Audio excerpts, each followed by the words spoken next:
Bienvenidos. Hoy exploraremos el fascinante mundo del sistema nervioso central, una estructura compleja que nos permite sentir, movernos y reaccionar al mundo que nos rodea. Iniciaremos hablando sobre el sistema nervioso humano, el más complejo y avanzado, permitiendo la recepción, interpretación y respuesta a estímulos sensoriales, además del control motor y el pensamiento lógico y creativo. Se divide en dos partes principales. Primero, sistema nervioso central, compuesto por el encéfalo y la médula espinal. Sistema nervioso periférico, formado por los nervios craneales y espinales. Desde un punto de vista funcional, se divide en sistema nervioso somántico, controla los músculos y piel.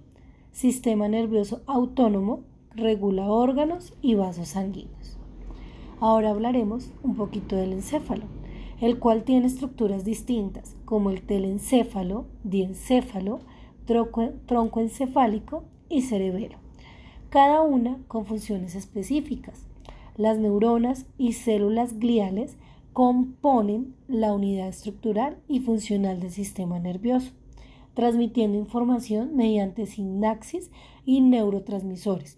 Existen circuitos simples para reflejos y redes complejas para funciones avanzadas. Las conexiones neuronales forman tractos y comisuras que permiten la comunicación entre diferentes áreas del sistema nervioso central.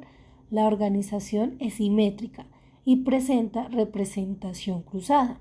El hemisferio izquierdo controla el lado derecho del cuerpo y viceversa, excepto en el cerebelo, donde el control es ipsilateral. Los pares craneales son un conjunto de 12 nervios que emergen directamente del encéfalo, atravesando el cráneo a través de orificios específicos. Su función es fundamental para la homeostasis del organismo, ya que regulan tanto funciones sensoriales como motoras, principalmente en la cabeza y el cuello, aunque algunos de ellos tienen alcances más extensos. Estos nervios han sido ampliamente estudiados en la neuroanatomía y la neurología clínica, con autores como Andrea Vesalius en la época renacentista y Santiago Ramón y Cajal en el siglo XIX, quienes realizaron aportes cruciales al entendimiento de la estructura y función del sistema nervioso. Cada uno de estos nervios cumple una función específica y se clasifica de acuerdo con su naturaleza sensitiva, motora o mixta. El nervio olfatorio es un nervio puramente sensorial, responsable de la captación y transmisión de los estímulos olfativos. Las fibras nerviosas de la mucosa olfatoria ascienden hasta el bulbo olfatorio y, posteriormente, proyectan la información hacia la corteza olfatoria primaria en el lóbulo temporal. La anosmia, pérdida del olfato, puede ser un signo de daño en este nervio, lo que a menudo se observa en enfermedades neurodegenerativas como el Parkinson y el Alzheimer. Nervio óptico, responsable de la transmisión de la información visual desde la retina hasta el cerebro, donde se procesa en la corteza occipital. A través del quiasma óptico, algunas fibras se decusan para permitir una visión binocular. Las lesiones en este nervio pueden causar ceguera parcial o completa, dependiendo del punto exacto de la afectación. Nervio oculomotor troclear y abducens. Estos nervios están involucrados en el control del movimiento ocular. El oculomotor inerva la mayoría de los músculos extrínsecos en el ojo, además de controlar la acomodación y la respuesta pupilar. El troclear es el único nervio que emerge de la cara posterior del tronco encefálico e inerva el músculo oblicuo superior, mientras que el abducens es responsable del movimiento lateral del ojo mediante la inervación del músculo recto lateral. El nervio trigémino es el nervio mixto más grande y proporciona sensibilidad a la cara, los senos paranasales y la mucosa oral, además de controlar los músculos de la masticación. Sus tres ramas principales, oftálmica, maxilar y mandibular, aseguran la percepción del tacto, dolor y temperatura en diferentes regiones del rostro. La neuralgia del trigémino es una afección que causa dolor paroxístico severo en su territorio de inervación. El nervio facial responsable de la inervación motora de los músculos de la expresión facial y de la percepción gustativa en los 2/3 anteriores de la lengua. También contribuye a la secreción de las glándulas lacrimales y salivales. Su afectación puede dar lugar a la parálisis de Bell, caracterizada por una parálisis unilateral de los músculos faciales. Nervio vestibulococlear. Se compone de dos ramas. El nervio vestibular, encargado del equilibrio y la orientación espacial, y el nervio coclear, responsable de la audición. Su disfunción puede provocar vértigo, nistagmo o hipoacusia neurosensorial. Nervio glosofaríngeo. Su función es mixta, contribuyendo tanto a la deglución mediante la inervación de los músculos faríngeos como a la percepción del gusto en el tercio posterior de la lengua. También participa en la regulación de la presión arterial a través del seno carótido. Nervio vago. Posee funciones extensas, ya que se encarga de la inervación autónoma de múltiples órganos torácicos y abdominales, además de contribuir a la deglución y la fonación. Su alteración puede comprometer la función cardíaca y digestiva. Nervio accesorio. Es un nervio motor que inerva el músculo esternocleidomastoideo y el trapecio, permitiendo los movimientos de la cabeza y los hombros. Nervio hipogloso. Controla los movimientos de la lengua y su lesión puede provocar disartria y dificultad para la deglución. El diagnóstico de las disfunciones en los pares craneales se lleva a cabo mediante la exploración neurológica detallada. Esta incluye pruebas específicas como pruebas olfativas y campimetría para evaluar los nervios olfatorio y óptico, reflejos pupilares y movimientos extraoculares para analizar los nervios aculomotor, troclear y abducens. Prueba de sensibilidad facial y reflejo corneal para el trigémino. Evaluación de la mímica facial y la prueba del gusto para el nervio facial. Pruebas auditivas y de equilibrio para el vestibulococlear. Exploración de la deglución y reflejo nauseoso para los nervios glosofaríngeo y vago. Valoración de la fuerza en los músculos del cuello para el nervio accesorio. Prueba de movilidad lingual para el hipogloso. El estudio de los pares craneales es fundamental no solo para la comprensión de la neuroanatomía, sino también para el diagnóstico de diversas patologías neurológicas. Ahora hablemos de los pares espinales. A diferencia de los pares craneales que emergen del encéfalo, los pares espinales surgen directamente de la médula espinal y son fundamentales para la conexión entre el sistema nervioso central y el resto del cuerpo. En total, existen 31 pares de nervios espinales, los cuales se organizan en diferentes regiones según el segmento de la médula del que emergen. Su función es transmitir señales motoras, sensoriales y autonómicas, permitiendo el movimiento, la sensibilidad y el control de funciones involuntarias del organismo. Estos 31 pares de nervios se dividen en 5 grupos. Cervicales, 8 pares. Se encargan de la inervación del cuello, los hombros, los brazos y la parte de la espalda superior. Torácicos, 12 pares.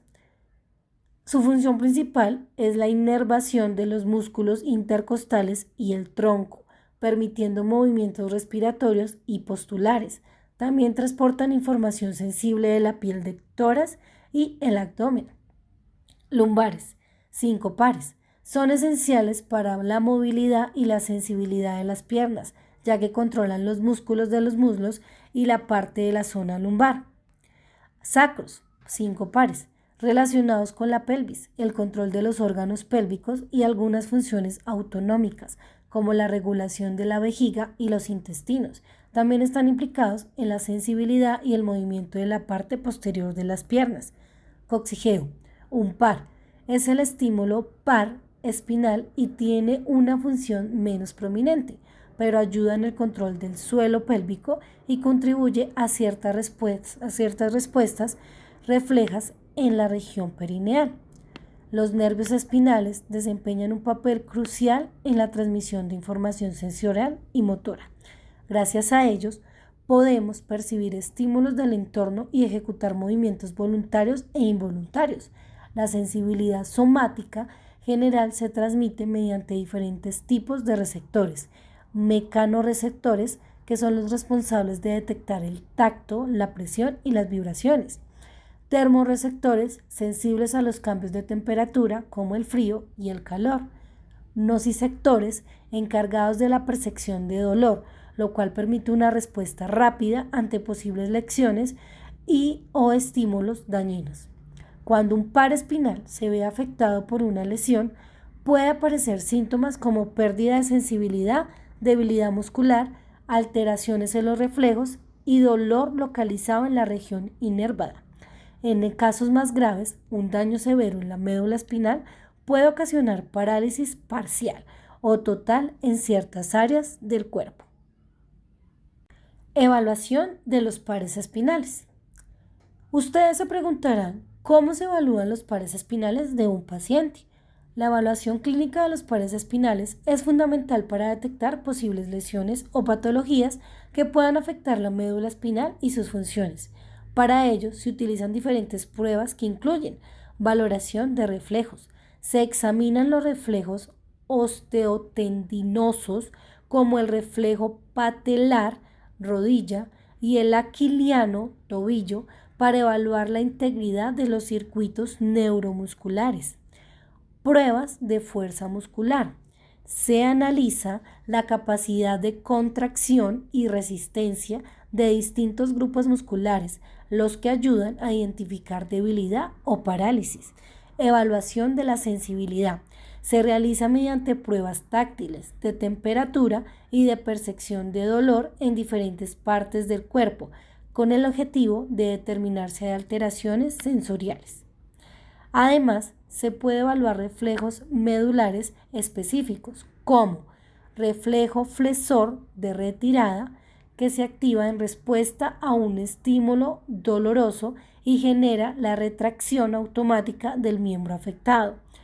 Reflejo extensor cruzado. Se observa cuando un estímulo doloroso en una extremidad provoca la extensión de la extremidad contralateral, permitiendo el equilibrio postural. En casos de sospecha de lesión medular, pueden requerirse estudios complementarios como resonancias magnéticas, electromiografía o estudios de conducción nerviosa para obtener un diagnóstico más preciso. Por último, hablemos de los ganglios nerviosos, que son agrupaciones de cuerpos neuronales situados fuera del sistema nervioso central. Se dividen en dos tipos principales. Ganglios sensoriales. Se encuentran en los nervios espinales y craneales y transmiten información sensorial al cerebro. Un ejemplo es el ganglio de la raíz dorsal, que recibe información de la piel y los músculos. Ganglios autónomos. Forman parte del sistema nervioso autónomo y regulan funciones involuntarias como la frecuencia cardíaca y la digestión. Estos incluyen los ganglios simpáticos y parasimpáticos. Los ganglios desempeñan un papel clave en la transmisión de información sensitiva, incluyendo señales de dolor, temperatura y presión. Si hay daño en un ganglio sensorial, la persona puede experimentar pérdida de sensibilidad o dolor neuropático. Si el daño es en un ganglio autónomo, pueden presentarse alteraciones en la presión arterial o problemas digestivos.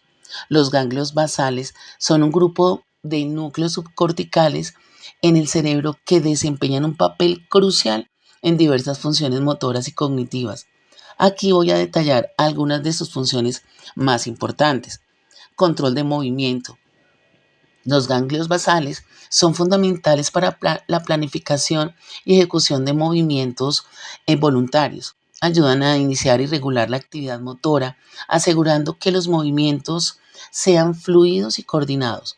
Por ejemplo, son esenciales para actividades como caminar, escribir o tocar un instrumento musical. Aprendizaje motor. Participan en el aprendizaje de habilidades motoras y en la formación de hábitos. A medida que repetimos una acción, los ganglios basales ayudan a automatizarla, lo que permite realizarla con menos esfuerzo consciente. Esto es evidente en actividades como conducir un automóvil o montar en bicicleta. Continuamos con regulación de la recompensa. Los ganglios basales están involucrados en el sistema de recompensa del cerebro. Ayudan a procesar la información relacionada con la recompensa y a motivar comportamientos que son gratificantes.